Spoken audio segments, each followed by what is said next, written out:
The film begins in near-complete darkness, pierced only by the faint flicker of candlelight reflecting off polished metal instruments.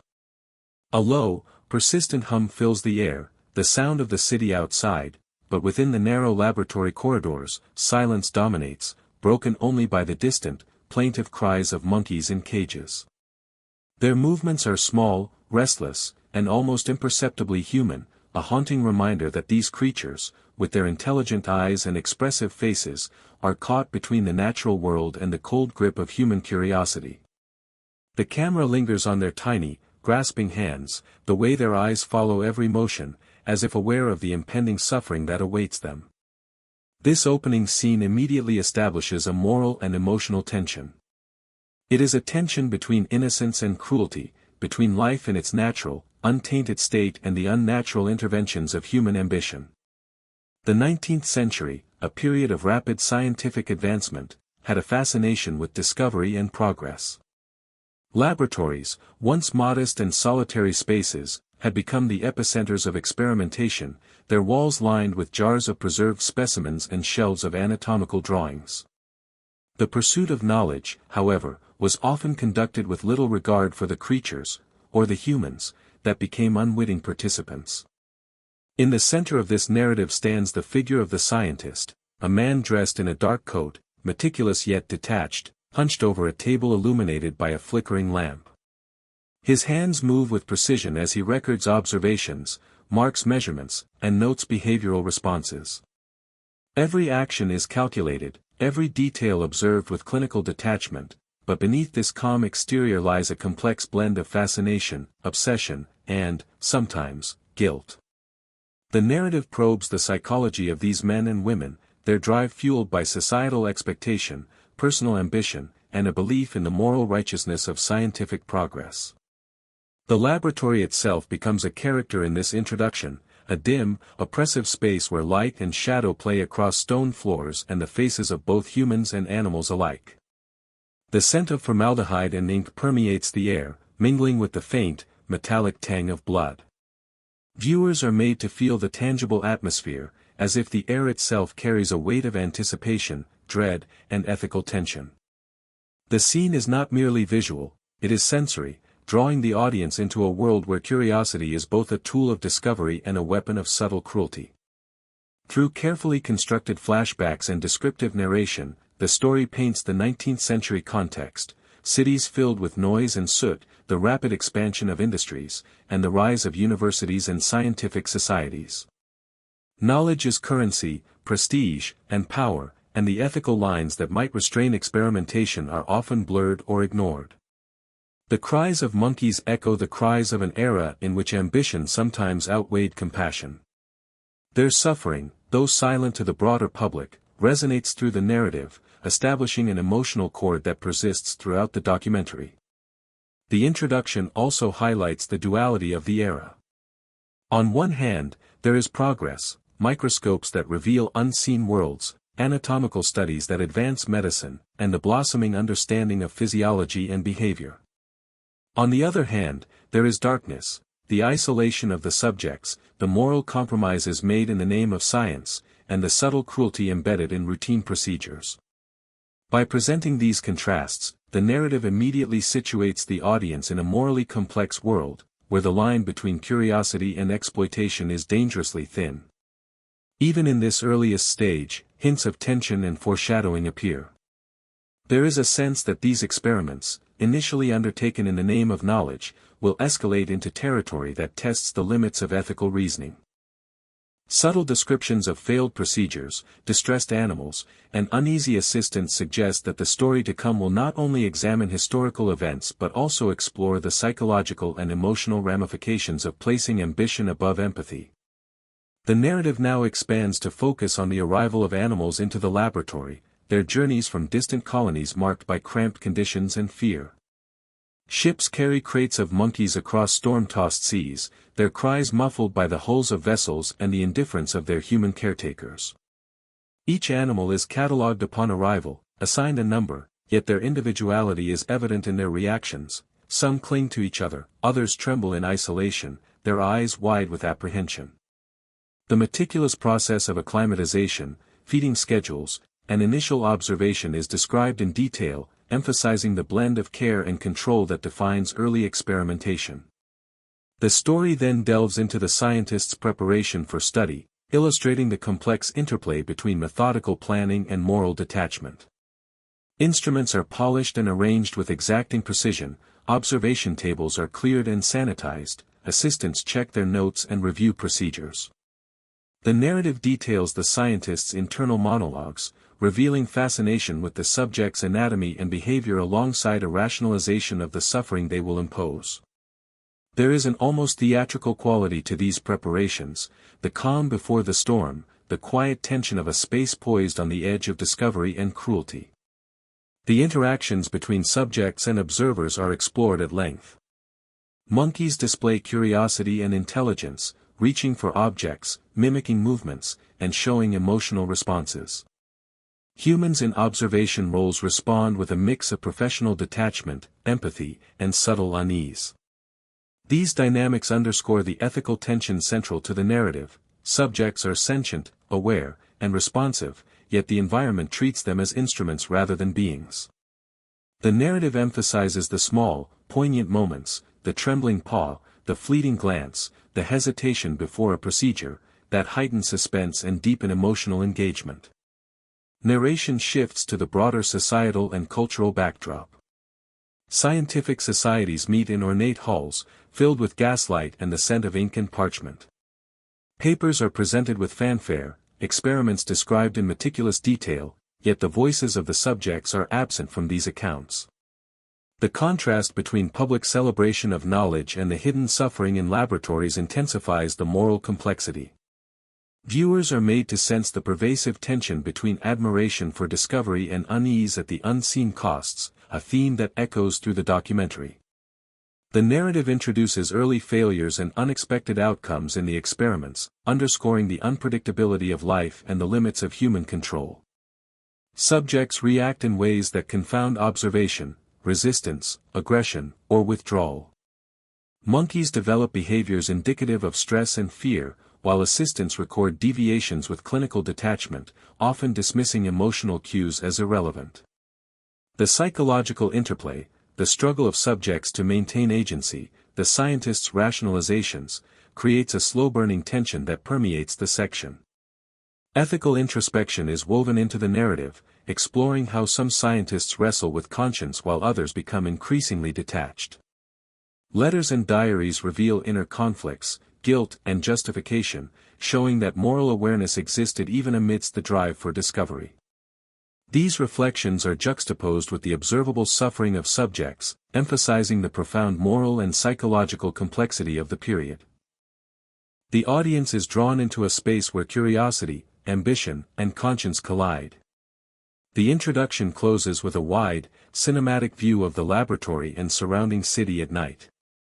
The flicker of lamps across cobblestone streets, the distant hum of industry, and the faint cries of animals in cages create an atmosphere of lingering unease. This final moment establishes the tonal foundation for the documentary, a slow-burning, reflective exploration of ambition, morality, and the cost of curiosity. Viewers are left with a sense of foreboding, understanding that the shadow of 19th-century experimentation stretches far beyond the walls of the laboratory, into the ethical and emotional fabric of the era itself. The tension between innocence and exploitation, between observation and cruelty, sets the stage for the unfolding narrative of scientific obsession and human consequence. The 19th century was a period of unprecedented transformation, a time when the world seemed to expand and contract simultaneously. Industrialization surged across Europe and North America, reshaping cities with the clang of machinery, the smog of factories, and the restless energy of a society in motion.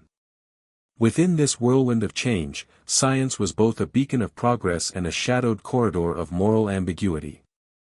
Universities, laboratories, and medical institutions proliferated, and with them came an unrelenting hunger for knowledge, for discoveries that could elevate nations, secure personal prestige, or unlock the secrets of life itself.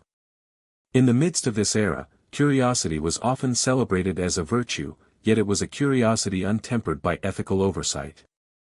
The prevailing belief was that the pursuit of understanding justified almost any action. This mindset created a fertile environment for experiments that, by modern standards, would be considered grotesque or cruel. Ethical guidelines were largely absent, oversight committees, if they existed, were weak, and public scrutiny was limited by both the technical nature of scientific work and the inaccessibility of information. The pursuit of discovery became a theater in which moral questions were postponed in favor of measurable results. The narrative introduces key figures whose work exemplified the spirit and the danger of this era. These were men and women who straddled the line between genius and obsession, whose notebooks reveal meticulous detail alongside unsettling rationalizations. Some came from prestigious universities, others from isolated private labs, but all shared a conviction that their work had the power to illuminate truth. Journals and publications of the time were filled with detailed accounts of anatomical studies, physiological observations, and behavioral experiments. Readers at the time were captivated, often unaware of the human or animal suffering hidden behind the clinical language. Colonial expansion further complicated the scientific landscape. European powers transported not only goods and wealth but also ideas, specimens, and human subjects from distant lands. Monkeys, primates, and other animals were brought from colonies to laboratories, their lives reduced to observation and experimentation. The narrative paints vivid scenes of these animals arriving in cramped, darkened holds of ships, their cries muffled by the sea and the indifference of those overseeing their transport. Simultaneously, indigenous populations and impoverished groups became sources of human experimentation, their bodies and behaviors scrutinized for insights into physiology, disease, and psychology. The text explores how the intersection of empire, power, and scientific curiosity created a context in which exploitation was not only possible but normalized. Within cities, laboratories became microcosms of broader societal tensions. The spaces themselves were meticulously described, tables scarred with the marks of instruments, shelves heavy with preserved specimens, and journals stacked high with observations, calculations, and hypotheses. The environment was both clinical and unsettling, a place where the ordinary rhythms of life, the passage of day into night, the breathing of subjects, the quiet scribble of a pen, were steeped in moral ambiguity. Assistants and apprentices, often young and eager, moved through these spaces with a mixture of fascination and unease, learning the skills of observation while quietly absorbing the ethical compromises of their mentors. Education and the professionalization of science played a crucial role in shaping attitudes toward experimentation. Scientific societies, lectures, and journals created a culture of competition and prestige. Knowledge was currency, and the pressure to produce results often outweighed the consideration of consequence. Experiments that might today be dismissed as cruel or unethical were instead framed as necessary, rational, and even noble. Within this framework, empathy was often considered a distraction, an impediment to the clarity of observation. Success was measured in findings published and reputation secured, not in the welfare of the subjects or the moral cost of the inquiry. The narrative also emphasizes the philosophical undercurrents of the era. Ideas from emerging disciplines, biology, neurology, and psychology, intertwined with long-standing beliefs about hierarchy, intelligence, and the natural order. Experiments were often justified through appeals to reason and utility, grounded in theories of evolution, heredity, and comparative anatomy. Monkeys, humans in institutional care, and other subjects were not seen as individuals but as data points, their suffering rendered abstract by scientific language. This rationalization is explored in depth, illustrating how intellectual rigor was married to moral detachment, producing an environment in which the unthinkable became routine. Through historical anecdotes, archival descriptions, and reconstructed scenes, viewers are transported into the streets and laboratories of 19th-century Europe. Gas lamps flicker over cobblestones, horse-drawn carriages clatter along wet streets, and the distant roar of industry underscores the relentless pace of change. Within these streets, laboratories hum quietly, almost hidden, yet their work will leave an indelible mark on both science and society. The narrative stresses the contrast between public life and the shadowed corridors of research, revealing a world where progress and cruelty coexist in uneasy balance. Finally, the section situates the audience in the moral and emotional tension of the time. While society celebrated discovery and intellectual advancement, the unseen consequences of experimentation on sentient beings were already rippling outward. Public awareness was limited, ethical frameworks were nascent, and ambition often overrode conscience. The stage is thus set for the experiments to come, for the narrative to explore how the pursuit of knowledge intersected with suffering, and for the audience to feel the creeping weight of history's darker impulses. The historical context grounds the story in realism while establishing the suspense and moral complexity that will guide viewers through the ensuing sections of the documentary. The story now moves into the intimate spaces where the earliest experiments on monkeys took place, laboratories that were both sanctuaries of curiosity and chambers of subtle horror. The camera lingers on rows of small cages, each containing a single animal, their fur ruffled, their eyes wide and alert. These were not mere specimens, they were living beings, each with a personality, each capable of feeling fear, pain, and confusion. The narrative emphasizes their vulnerability, drawing the viewer into a profound empathy for creatures whose lives were about to be irrevocably altered by human hands. Initially, the experiments appeared benign, framed as anatomical observations or behavioral studies. Monkeys were studied for their intelligence, for the intricacies of their muscles and bones, and for the parallels they offered to human physiology. The scientists' notes were meticulous, measurements of limb length, observations of facial expressions, careful recording of responses to stimuli. Yet behind this veneer of detachment lay a gradual desensitization to suffering.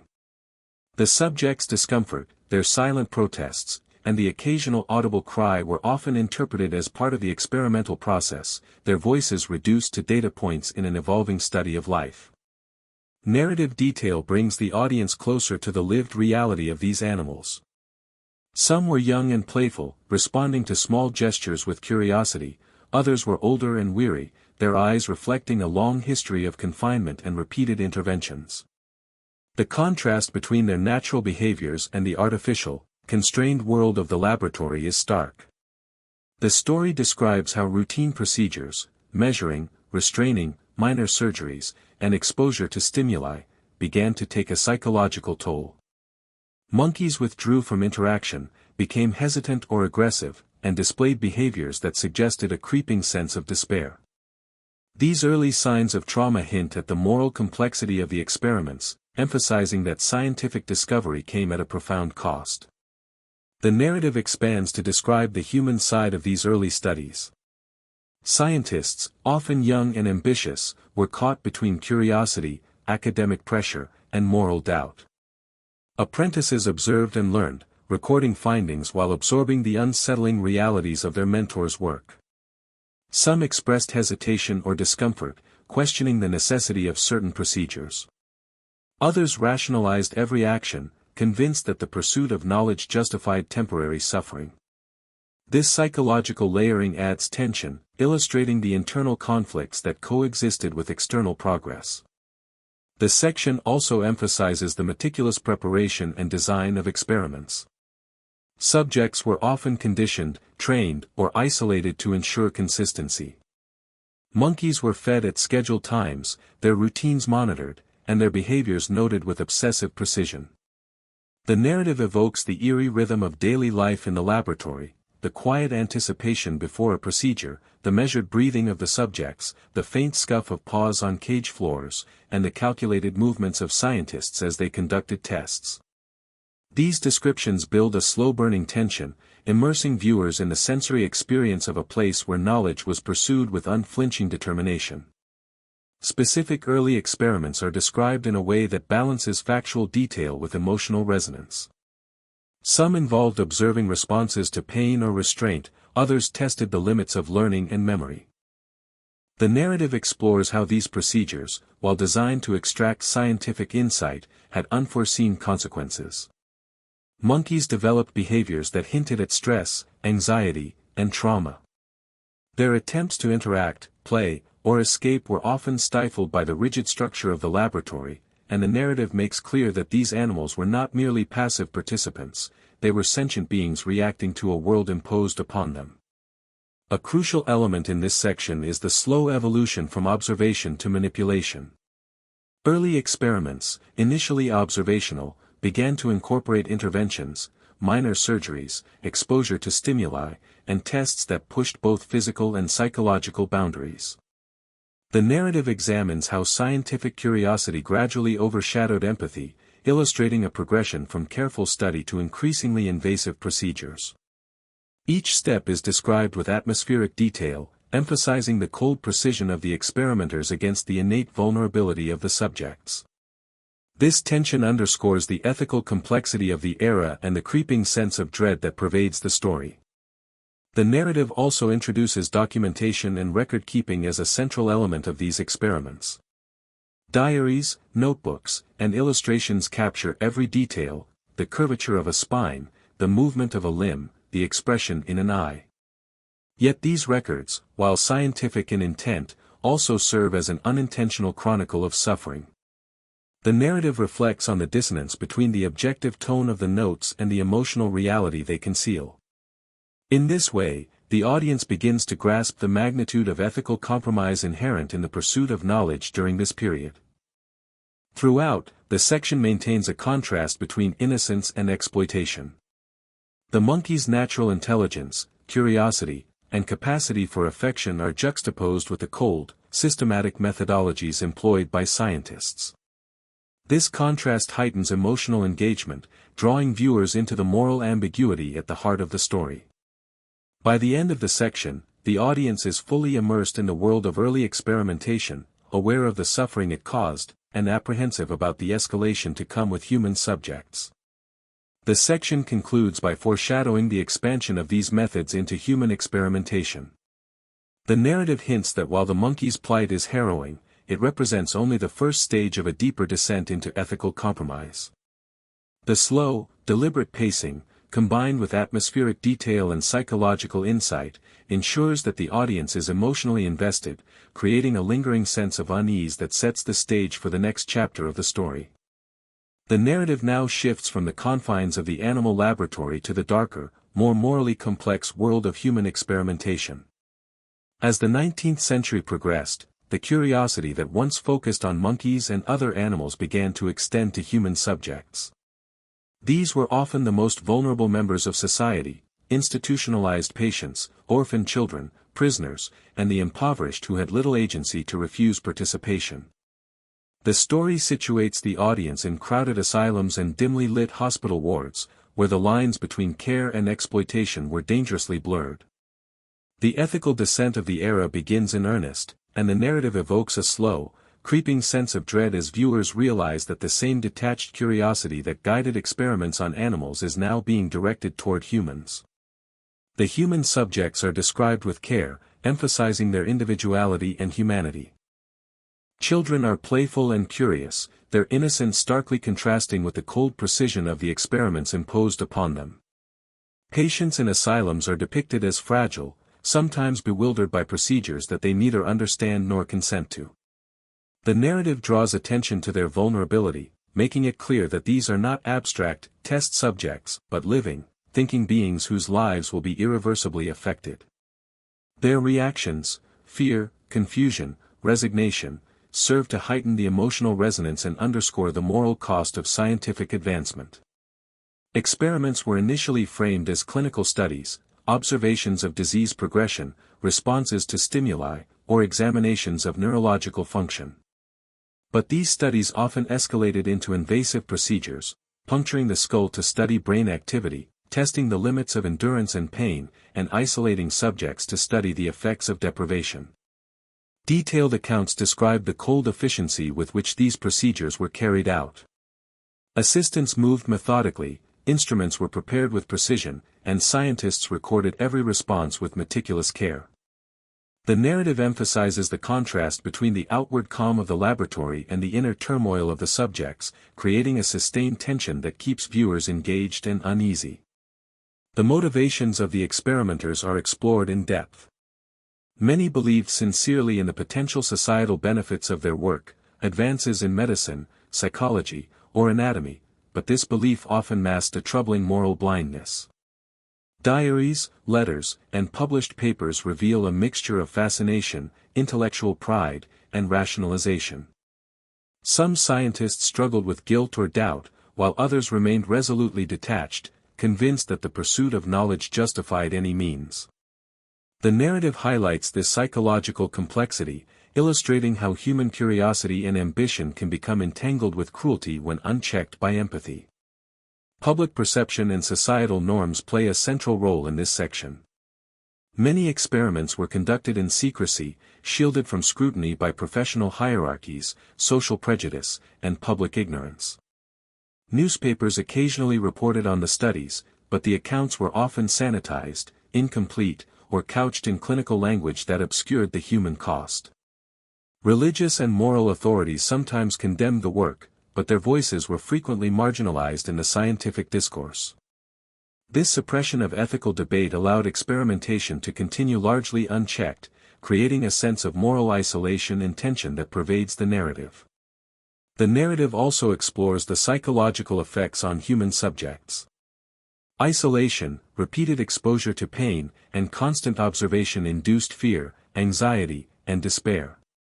Patients and children developed coping mechanisms, withdrawal, compliance, or small acts of rebellion, but these behaviors were interpreted by scientists as data rather than cries for help. The narrative lingers on these moments, describing the subtle, often invisible, ways in which suffering manifested. By presenting the emotional reality alongside the clinical procedures, the story deepens the audience's empathy while reinforcing the chilling contrast between innocence and calculated scientific observation. Historical context is interwoven with personal narrative to heighten suspense. Archival documents, medical records, and anecdotal accounts reveal the increasing complexity of the experiments and the growing moral ambiguity. The narrative describes the meticulous recording of each procedure, the detailed observation of reactions, and the systematic approach to understanding the human body and mind. Yet beneath the surface of scientific rigor lies a creeping unease, the realization that the subject's humanity is being systematically stripped away in the name of discovery. The narrative also examines the escalation from observation to intervention. Initially, scientists might have observed neurological responses or behavior, but these studies gradually incorporated invasive procedures, surgical manipulation, and psychological experimentation. Each escalation is described with careful, atmospheric detail, emphasizing the tension between intellectual ambition and moral compromise. The slow accumulation of these ethically troubling practices creates a sustained sense of suspense, as viewers begin to anticipate the consequences that will unfold in the following sections. Finally, this section sets the stage for public reaction and societal confrontation. The ethical descent into human experimentation introduces moral questions that society will eventually struggle to confront. The audience is left with a lingering sense of discomfort, an understanding that scientific progress during this period was inseparable from human cost. The tone remains slow-burning and reflective, ensuring that the emotional resonance of the subject's suffering is fully felt before the story moves into the broader societal and public responses to these practices. As reports of human and animal experimentation gradually seeped into public awareness, society's response was a mixture of disbelief, moral outrage, and often, active suppression. The narrative transports viewers to crowded streets of 19th-century cities, where newspapers, pamphlets, and whispers in coffeehouses carried fragments of shocking stories. Religious leaders, social reformers, and moralists voiced concern, condemning the treatment of living beings as unethical and inhumane. Yet the public's access to reliable information was limited, and the sensational nature of the reports often led to skepticism or denial. The audience is immersed in a world where knowledge is fragmented, rumors flourish, and truth is obscured by authority and societal inertia. The story emphasizes the tension between emerging ethical awareness and entrenched scientific authority. Many scientists were protected by their institutions, universities, or social status, and their work was often shielded from scrutiny. Archival records, letters, and periodicals reveal how attempts to expose abuses were met with professional intimidation, threats to careers, and outright censorship. Laboratories became shadowed spaces, operating under a veil of secrecy where dissenting voices struggled to be heard. The narrative conveys the oppressive atmosphere of these hidden corridors, where the moral weight of experimentation was quietly acknowledged but rarely confronted openly. Religious authorities, in particular, sought to frame the experiments within moral discourse. Clergy and theologians published treatises warning of the spiritual dangers of cruelty and the ethical degradation inherent in using sentient beings as instruments of research. Sermons and pamphlets circulated, urging compassion and restraint, and in some cases, calling for legislative oversight. Yet these appeals often clashed with the dominant scientific culture, which prized observation, empirical results, and the advancement of knowledge above ethical considerations. The narrative captures this ideological clash, presenting it not as abstract theory but as a lived tension that affected every level of society. The media's role is explored through reconstructed newspaper articles, personal correspondences, and public pamphlets. Sensationalized accounts sometimes amplified fear and fascination, presenting stories of suffering with lurid detail to captivate readers. At the same time, more rational or critical reporting attempted to contextualize the experiments, framing them as necessary for medical or scientific progress. The audience witnesses the delicate balance between fascination and moral concern, the way curiosity can desensitize society to suffering when packaged as knowledge or progress. The narrative also examines local communities and the reactions of those directly affected by experiments. Families of institutionalized patients, workers in laboratories, and neighbors of research facilities often lived with a tense awareness of ongoing procedures. Whispers of abuse circulated quietly, creating a culture of suspicion and fear. Some individuals attempted to intervene or raise alarms, only to encounter dismissal, ridicule, or active suppression by authorities intent on protecting scientific reputations. These accounts highlight the isolation of dissenting voices and the difficulty of mobilizing ethical oversight in a society enamored with progress. Professional societies and academic institutions played a dual role, simultaneously promoting research and enforcing silence. Meetings, journals, and conferences became forums for both advancing scientific understanding and policing ethical boundaries. Investigations into questionable experiments were rare and often incomplete, resulting in partial reforms that failed to halt ongoing practices. The narrative emphasizes the structural power dynamics that allowed abuses to persist, underscoring how societal, institutional, and professional pressures converged to suppress public accountability. Subtle tension is built through accounts of individuals caught in the middle of this conflict. Assistants, apprentices, and junior researchers often wrestled with their own moral compass. Diaries and letters reveal their hesitation, fear of reprisal, and quiet attempts to reconcile empathy with ambition. These personal struggles are juxtaposed against the broader machinery of scientific authority, creating a layered depiction of a society in which ethical awareness existed but lacked the power to enact meaningful change. By the end of the section, the audience understands that public reaction was fragmented, inconsistent, and often ineffective. Outrage existed, but it was counterbalanced by deference to authority, societal fascination with progress, and the secrecy that surrounded experimental practice. The narrative closes this chapter with a lingering sense of unease. The suppression of ethical scrutiny allowed experimentation to escalate further, setting the stage for the psychological and moral consequences that will unfold in subsequent sections. The emotional tone remains slow-burning and reflective, emphasizing the quiet yet pervasive tension between curiosity, morality, and power that characterized the 19th-century scientific world. As the experiments progressed, the narrative delves deeper into the darker consequences of human and animal manipulation, exploring both the physical and psychological toll. The laboratories of the 19th century, once spaces of structured observation, transformed into arenas where curiosity and cruelty collided. Monkeys and human subjects alike began to display signs of profound distress, their suffering not only physical but also emotional and mental. The narrative emphasizes the slow, cumulative impact of confinement, repeated interventions, and relentless observation, painting a chilling picture of the unseen costs of scientific ambition. The story opens with the monkeys, whose behaviors had already shifted from playful curiosity to cautious wariness. Some refused to approach the cages or interact with objects they had previously explored freely.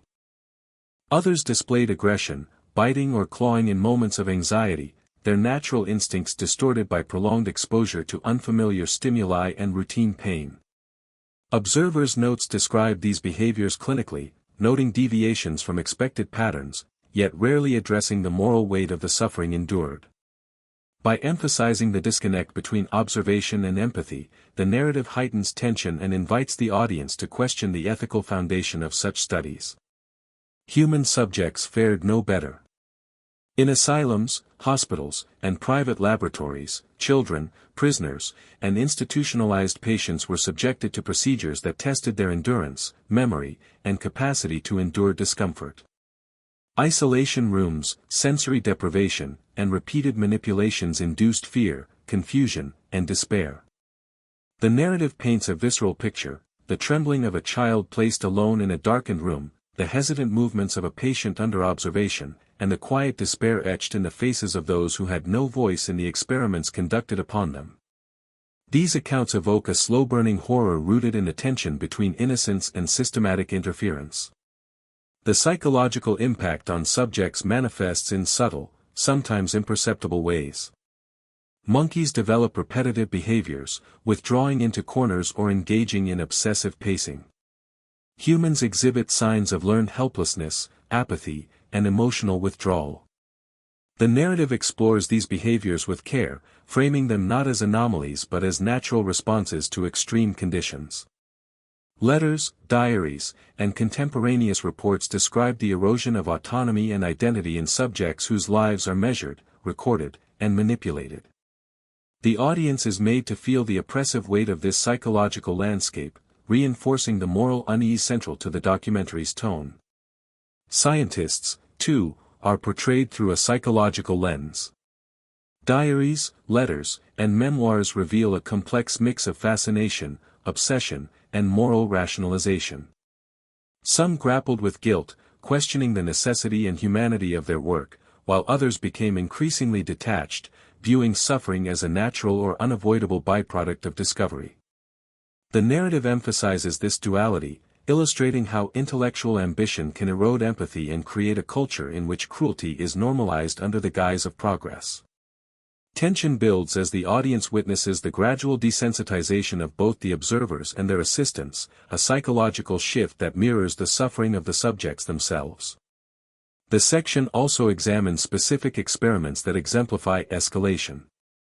Monkeys were subjected to increasingly complex tasks that tested both physical limits and behavioral responses. Some procedures involved minor surgeries to study brain function or reactions to pain, while others explored social hierarchies, aggression, and fear.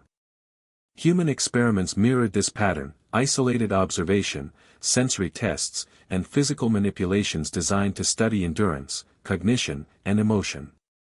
Each escalation is described with atmospheric detail: the sterile chill of the room, the faint scratching of a pen against paper, the restrained movement of a subject, all elements that create a palpable sense of unease. Narrative tension is heightened by the interplay between control and unpredictability.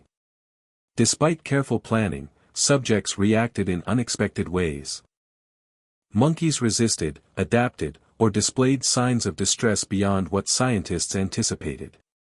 Human subjects exhibited behaviors that confounded observation, from outbursts of fear to subtle acts of rebellion.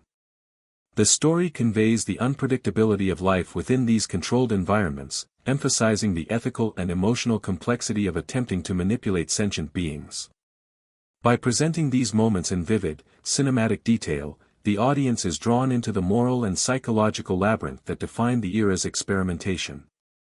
The narrative also highlights the cumulative nature of suffering. Over days, weeks, and months, repeated interventions left indelible marks on subjects' behavior and emotional state. Subtle signs, tremors, avoidance, emotional flatness, serve as evidence of the long-term psychological impact.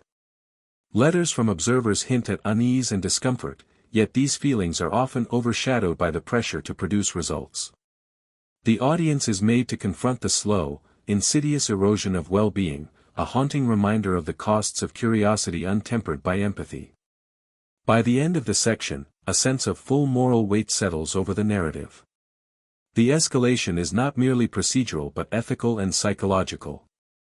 The audience understands that the consequences of the experiments are profound, affecting both mind and body, and that the human and animal suffering observed is an inseparable part of the story. The stage is set for the next phase, the scientific theories and rationalizations that sought to justify these actions, even as they pushed ethical boundaries further.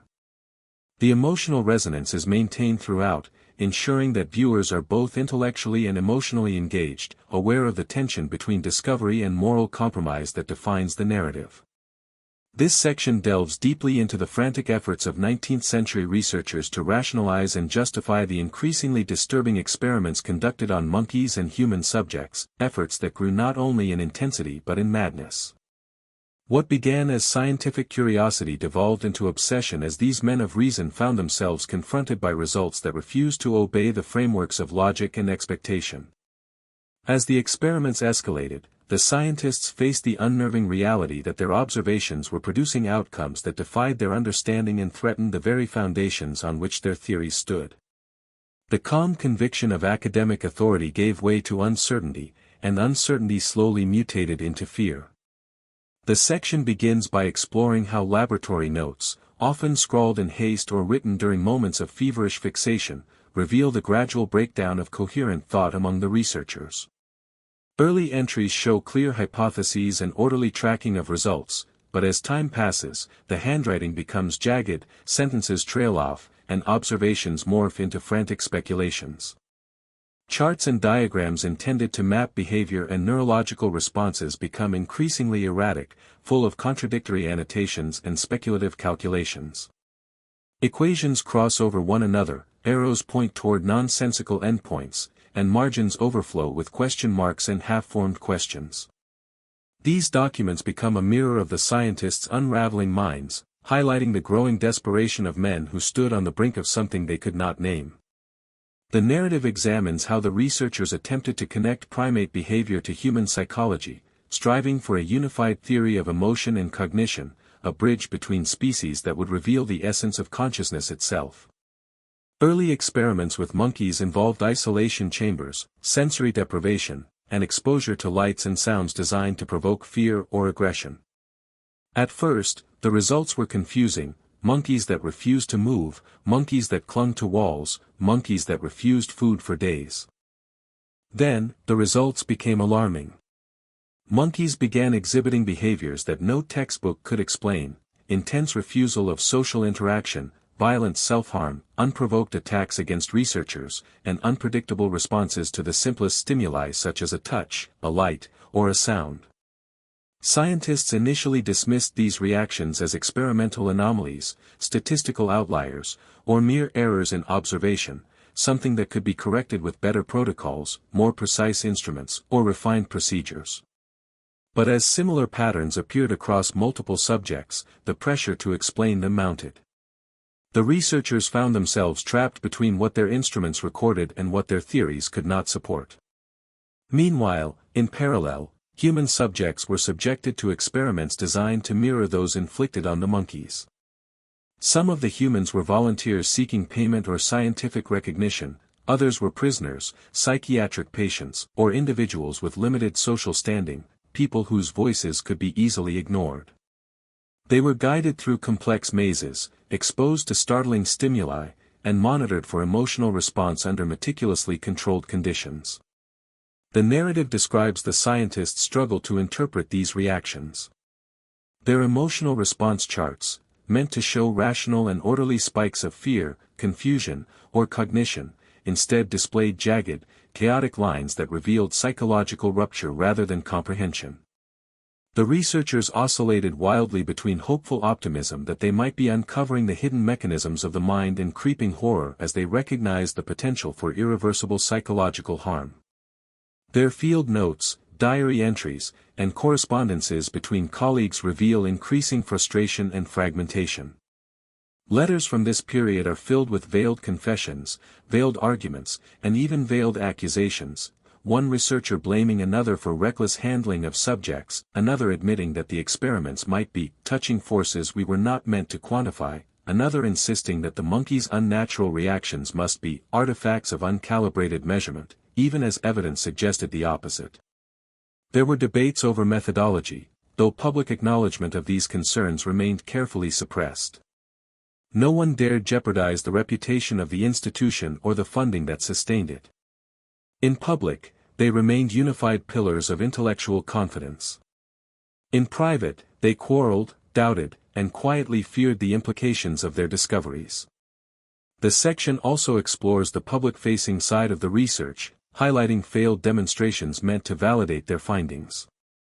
In lecture halls and laboratory viewing rooms, researchers attempted to showcase predictable responses, offering carefully selected subjects as proof of their theories. Academics and wealthy patrons, seated in rows of polished chairs, expected orderly behavior and neat conclusions. Instead, subjects frequently reacted violently or unpredictably, shattering any illusion of control. Monkeys screamed and tore at their restraints, human subjects froze up, dissociated, or became hysterical in ways that could not be explained. These failures sent shockwaves through observers. Audiences left uneasy, disturbed, sensing that the experiments were scraping against something unstable and frightening. The scientists, desperate to maintain credibility, scrambled to rewrite their reports, inserting complex but incoherent explanations that mixed emerging neurological theories with speculative evolutionary reasoning. They presented data dressed in jargon, hoping complexity would mask contradiction. The narrative emphasizes the psychological toll on the researchers themselves. The obsession to find patterns where there may have been none led to mental strain, sleepless nights, and growing paranoia. Assistants reported witnessing senior scientists mumbling to themselves over pages of failed graphs, tearing up their work in despair, or staring at cages for hours as though attempting telepathic communication. Some became consumed by the repetitive motions of their experiments, measuring, timing, observing, to the exclusion of all else. Meals were skipped, conversations forgotten, and eyes grew hollow from relentless staring and from seeing too much. The section underscores the dual collapse: the science itself became unreliable, and those tasked with producing it were beginning to unravel. What had started as rational inquiry had transformed into a collective descent into intellectual desperation. By the final phase of this period, the research community was left with a fractured scientific record. The more the researchers tried to explain their findings, the less coherent the explanations became. They left behind a chaotic archive of partially completed theories, cryptic notes, abandoned conclusions, and speculative commentary that bordered on the mystical. This section closes by setting the stage for what comes next, the breaking point of both experiments and institutions. It highlights how the pursuit of understanding had now collided violently with the limits of human control and comprehension, and that, in attempting to grasp the inner workings of consciousness, the researchers might have awakened something in themselves that science could no longer contain. This section follows the catastrophic unraveling of the experiments and the institutions that supported them, marking the moment when years of obsession, secrecy, and ethical compromise reach a dramatic and irreversible climax. It begins by revisiting the mounting tensions within the laboratories: monkeys exhibiting violent, erratic behavior, human subjects showing signs of extreme psychological distress, and researchers struggling to maintain authority over environments that were spinning out of control. The narrative paints a vivid picture of the chaos, describing cages overturned, instruments broken or discarded in panic, and hallways echoing with the anguished cries of both human and animal participants. The story highlights a particular incident that would later be whispered about in archives and journals but never fully documented. One night, a senior researcher enters the experimental wing to find multiple subjects, human and non-human, behaving in ways that defy any previous understanding. The monkeys exhibit coordinated aggression and despair, while human subjects collapse under what appears to be simultaneous neurological and emotional overload. The researcher's notes, partially legible and heavily edited, suggest a mix of fear, guilt, and disbelief at what had been wrought in the name of science. The event triggers a chain reaction: assistants flee, institutions become alarmed, and the authorities are finally compelled to intervene. Authorities, both local and academic, arrive to find laboratories in disarray. Official reports, sparse and sanitized, mention methodological concerns and inadequate supervision, but private correspondences hint at deeper horrors. Investigators describe the remaining monkeys as hollowed out by the procedures and the human subjects as irreparably altered. The narrative examines the stark contrast between the public statements meant to preserve the reputations of the institutions and the private, often horrifying accounts that circulate in letters and diaries. Researchers who had once exhibited pride and certainty are now haunted, pale, and unable to reconcile their ambition with the consequences of their actions. This section also explores the psychological collapse of the experimenters themselves. Some resign in shame or terror, disappearing from public life entirely. Others attempt to justify their work through increasingly convoluted theories, but the weight of failure and guilt proves overwhelming. The story recounts journals and personal writings filled with obsessive scribbles, crossed-out diagrams, and frantic attempts to rationalize what had become unmanageable. Nightmares, trembling hands, and paranoid behavior indicate that the experiments had not only broken their subjects but had begun to fracture the minds of those conducting them. The narrative emphasizes the ripple effect of the breaking point beyond the laboratory walls. Families of human subjects confront unanswered questions and missing relatives. Colleagues at other institutions grow wary of association. The public, largely unaware of the full extent of the experiments, hears only vague rumors, while sensationalized reports in some local papers hint at unusual occurrences and scientific misadventures. These fragments contribute to a growing legend of the laboratories as places where curiosity mutated into cruelty and knowledge became entangled with horror. Finally, the section reflects on the abrupt end of the experiments themselves. Laboratories are shuttered overnight, instruments are confiscated or destroyed, and surviving records are fragmented, often deliberately concealed or altered. Monkeys are relocated, human subjects institutionalized, and the leading scientists vanish from historical records with little explanation. The narrative captures the tension between the desire to uncover truth and the overwhelming need to contain scandal, leaving the audience with a sense of unresolved dread. By the end of the section, it becomes clear that the breaking point was not a single event but the inevitable consequence of pushing both scientific ambition and human morality beyond their limits, setting the stage for the eerie silence and haunting legacy that will follow. This section examines the aftermath of the catastrophic collapse of the laboratories and the experiments, focusing on the pervasive silence that fell over institutions, families, and communities. In the weeks and months following the breaking point, administrators and authorities worked meticulously to erase evidence and control narratives. Laboratories were emptied, records were selectively destroyed or archived under misleading labels, and surviving researchers were instructed, explicitly or implicitly, not to speak of the events. The narrative emphasizes the deliberate nature of this silence. It was not merely absence of information, but an active, coordinated effort to prevent scrutiny, preserve reputations, and avoid legal or social repercussions. The story explores the human cost of this institutional silence. Families of human subjects, often asylum patients, impoverished laborers, or soldiers, struggled to find answers as bureaucracies stalled or outright denied their inquiries. Letters written to administrators, petitions to local authorities, and personal investigations met with vague reassurances or outright obstruction. The narrative describes the emotional toll on these families, grief compounded by confusion, anxiety, and the suspicion that their loved one's suffering had been deliberately hidden. In some cases, family members pieced together fragments of the truth from whispered rumors, surviving journals, and second-hand accounts, though certainty remained forever elusive. The section also delves into the reactions of religious institutions and moral authorities. Churches quietly offered prayers for unnamed souls, while some clergy expressed private horror at the cruelty that had occurred under the guise of science. Publicly, however, these same authorities often issued statements that framed the events as unfortunate but necessary steps in the advancement of knowledge or simply avoided comment. This duality, private acknowledgement versus public silence, illustrates the era's deep struggle to reconcile morality, faith, and the relentless pursuit of discovery. Within the academic and scientific communities, the silence manifested in a mixture of fear, shame, and denial. Colleagues at other institutions began to distance themselves from those associated with the experiments, creating an invisible barrier that ensured the scandal would not contaminate other work.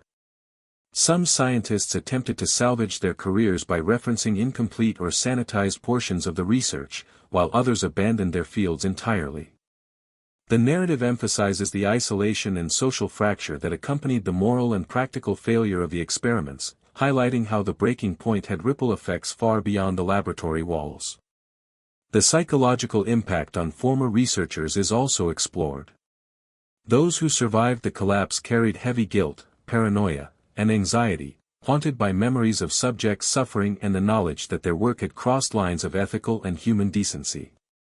The narrative describes private journals, letters, and notes that reveal obsessive attempts to rationalize the past, record fragmented recollections, and, in some cases, confessions written in trembling script.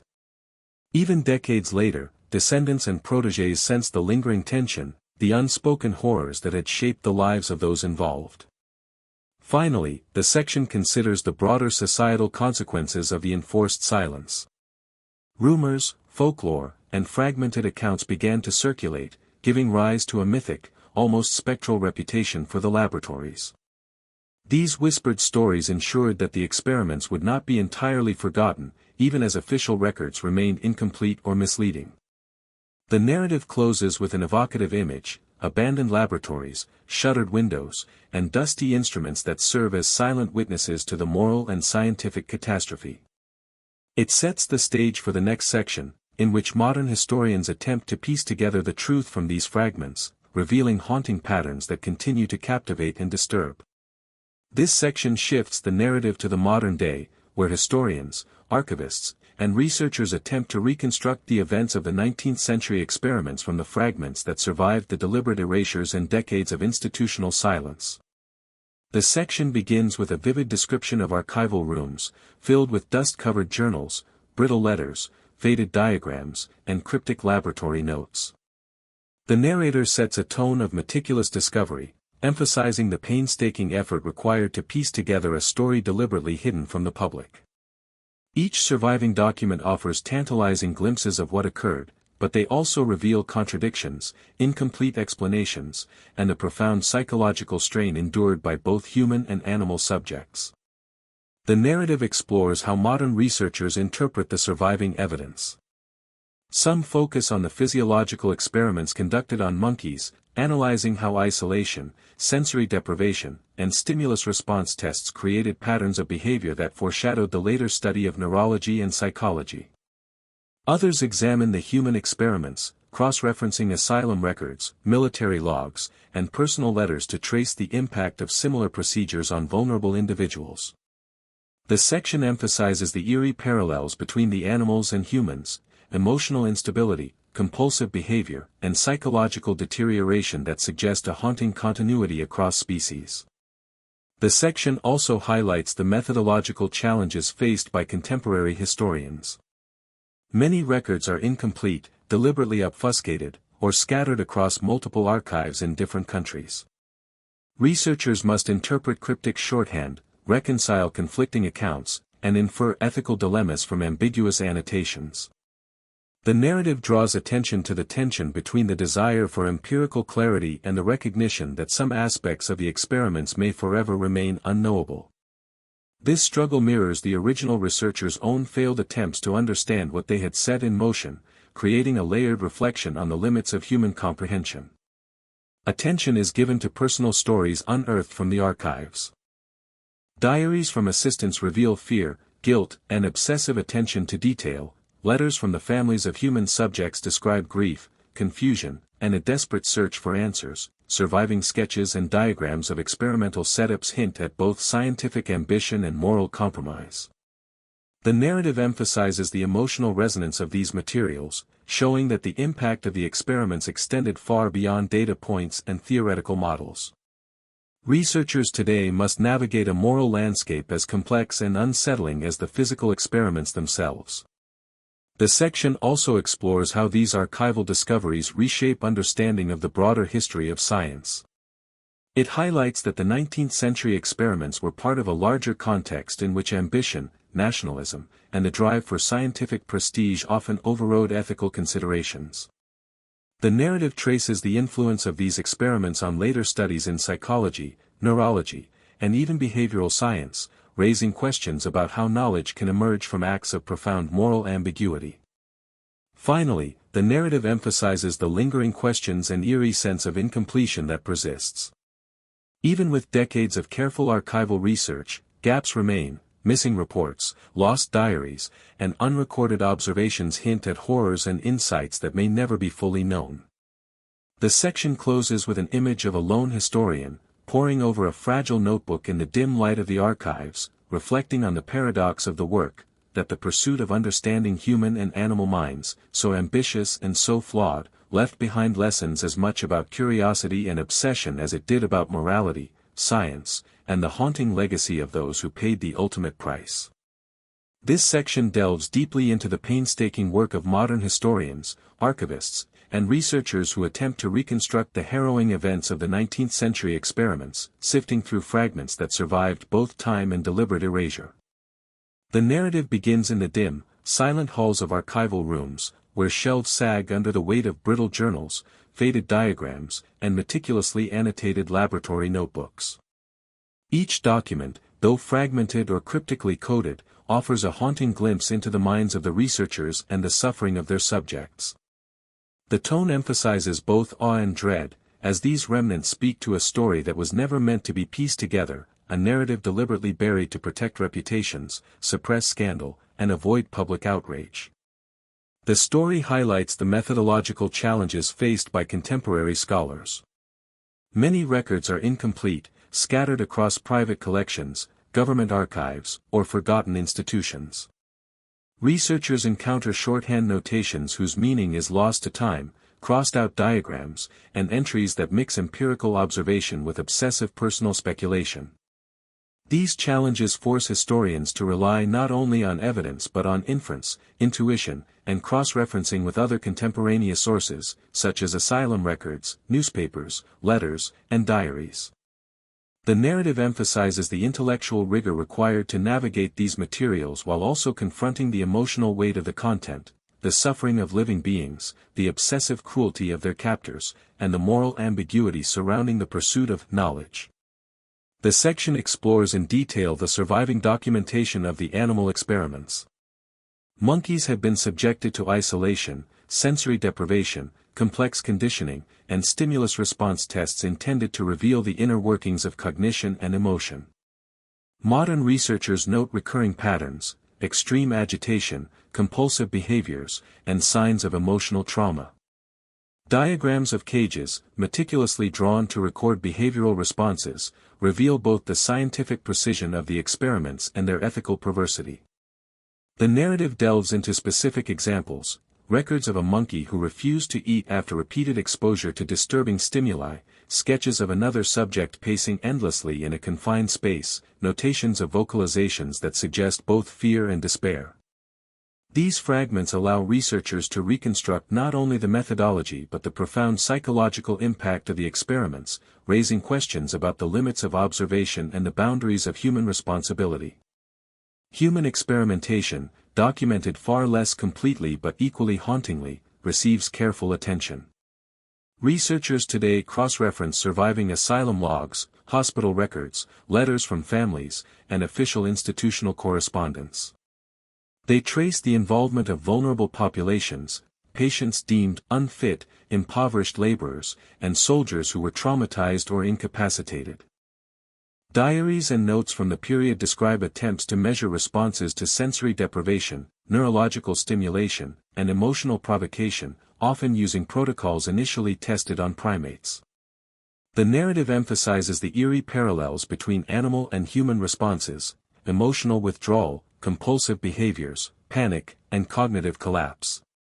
Through careful reconstruction, historians uncover the patterns of suffering and the psychological consequences that ripple through the victims' lives, highlighting the deliberate ethical transgressions of the time. The narrative examines the personal documents of the researchers themselves, revealing the human toll of obsessive scientific pursuit. Journals and letters show signs of guilt, fear, and paranoia, as the experimenters oscillated between pride in their discoveries and horror at the results they were witnessing. Some entries reveal sleepless nights spent obsessing over unexpected behaviors, frantic attempts to explain anomalies, and moral conflict disguised as professional reflection. Modern scholars are struck by the juxtaposition, meticulous scientific observation set against the backdrop of human and animal suffering. The narrative underscores the unsettling realization that these researchers, though agents of cruelty, were also victims of ambition, isolation, and the intellectual pressures of their era. The section further explores the broader implications of the archival findings. Scholars note that these experiments were not isolated incidents but part of a wider scientific culture in which progress, prestige, and the pursuit of knowledge often overshadowed ethical considerations. By analyzing these historical records, modern researchers gain insight into the evolution of psychology, neurology, and behavioral science, recognizing that even flawed and morally compromised experiments contributed, paradoxically, to the advancement of understanding. The narrative raises reflective questions. To what extent did ambition blind the researchers to suffering? How do we reconcile scientific discovery with the moral costs it exacted? Additionally, the section describes the process of reconstruction itself, portraying historians like detectives piecing together a fragmented puzzle. They follow cryptic trails, annotations in a notebook here, a torn diagram there, cross-referencing these clues with surviving letters, newspaper articles, and legal records. Each discovery elicits a mixture of fascination, horror, and empathy, as researchers confront both the intellectual audacity and the ethical failures of the original experiments. The narrative details moments of revelation, such as matching behavioral records from monkeys to accounts of human subjects, revealing patterns of psychological response that suggest the experiments may have been probing aspects of consciousness too complex and morally dangerous for the era to comprehend. Finally, the section closes on a meditative, haunting note, reflecting on the enduring legacy of the archives. Even with decades of research, gaps remain, missing journals, destroyed correspondence, and unrecorded observations hint at insights and horrors that may never be fully known.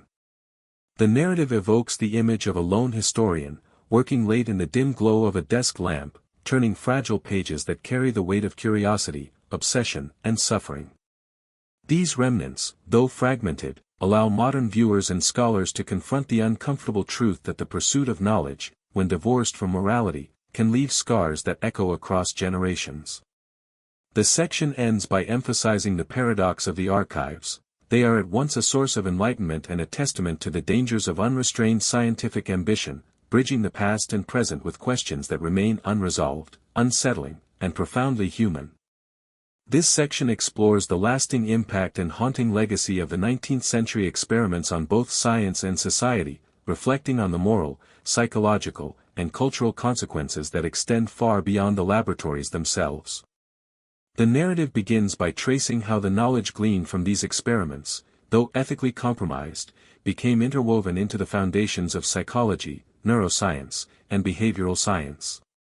Researchers of later generations studied patterns first observed in monkeys and human subjects, developing theories about cognition, emotion, and neurological function. The section emphasizes the tension between scientific progress and moral compromise. These discoveries advanced human understanding, yet they were built upon suffering, coercion, and the crossing of ethical boundaries that modern society now finds unconscionable.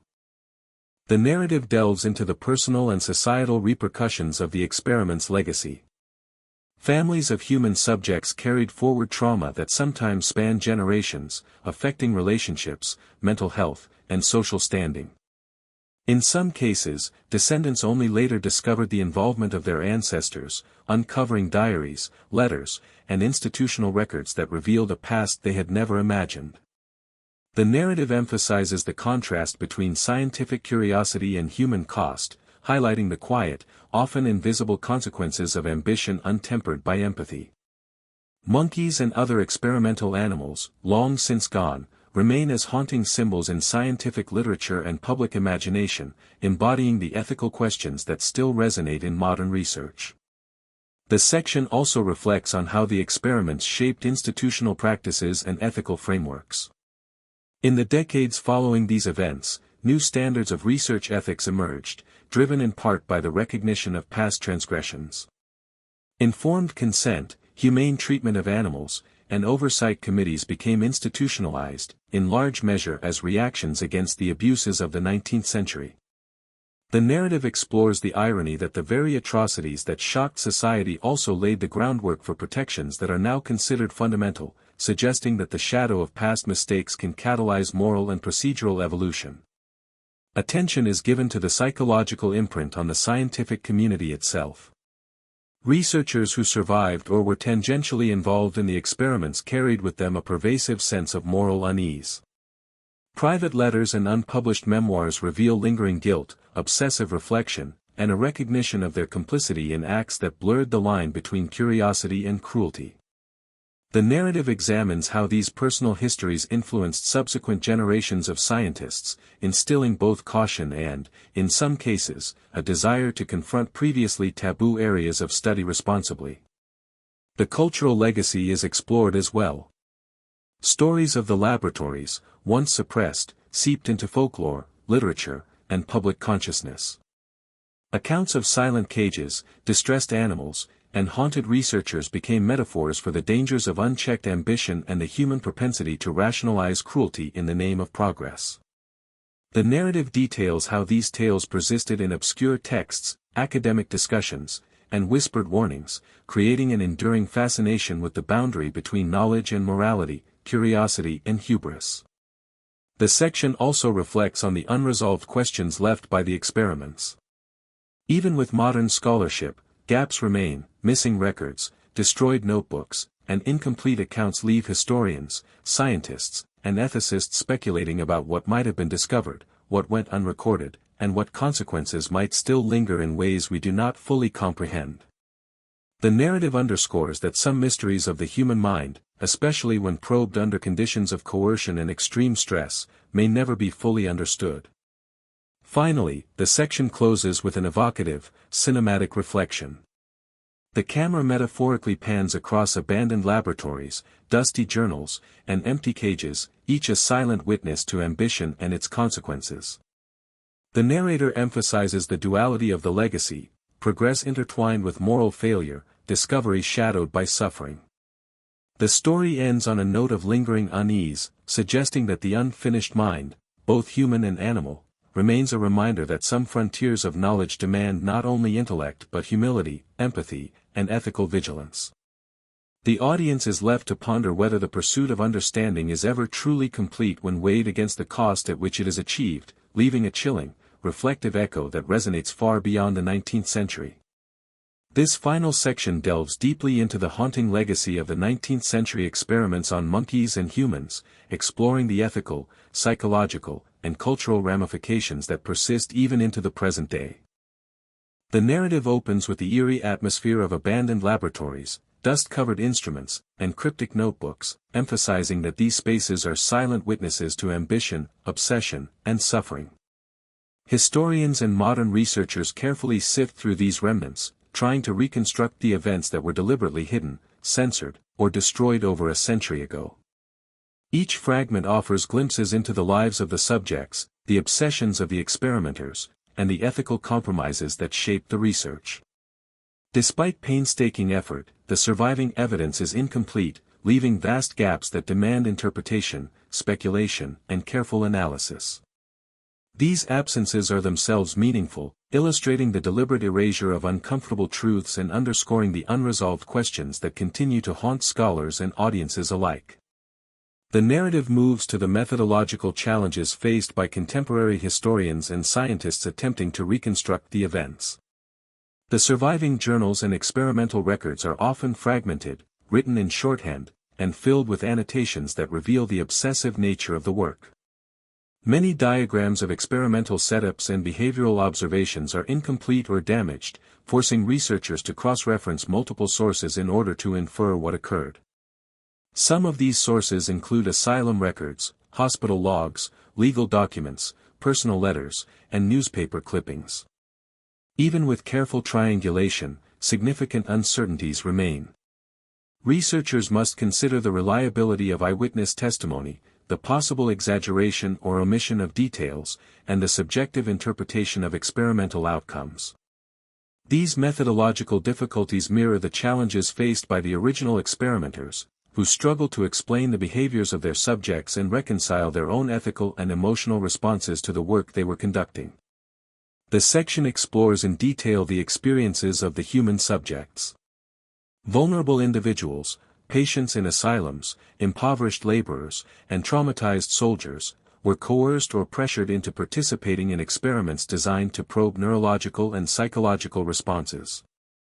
The surviving records indicate a range of procedures, including sensory deprivation, exposure to distressing stimuli, and manipulations intended to provoke fear, aggression, or emotional withdrawal. Diaries and letters, where available, reveal the profound psychological impact on these individuals, who often experienced long-term cognitive and emotional impairment. Families struggled to understand what had happened to their loved ones, encountering bureaucratic obstacles and institutional silence that obscured the truth. In many cases, the suffering of these subjects was hidden or minimized in official reports, contributing to the moral ambiguity and enduring ethical questions surrounding the research. Attention is given to the animal experiments, which provide eerie parallels to the human studies. Monkeys were subjected to isolation, confinement, sensory challenges, and behavior conditioning protocols. Their reactions, extreme agitation, self-harm, vocal distress, and repetitive behaviors, were meticulously recorded in laboratory notes, often with the same obsessive attention to detail as the human experiments. Modern researchers note that these behaviors suggest both psychological trauma and an emerging understanding of cognitive and emotional patterns, though the original experimenters were unable to interpret or contextualize these reactions fully. The parallels between human and animal responses highlight the blurred ethical lines of the time, revealing how curiosity and ambition frequently overrode compassion and moral judgment. The narrative examines the psychological toll on the experimenters themselves. The journals, letters, and notes of these scientists reveal a complex mixture of pride, obsession, guilt, and fear. Some researchers experienced profound anxiety and paranoia, haunted by the suffering they had witnessed and the realization that their work had crossed moral boundaries. Private writings reflect sleepless nights, obsessive note-taking, and attempts to rationalize outcomes that were inconsistent, alarming, or morally troubling. These psychological burdens contributed to the eventual collapse of the laboratories and the enforced silence that followed, illustrating that the costs of these experiments extended not only to subjects but also to the scientists themselves. The section explores the broader cultural and historical context of the experiments.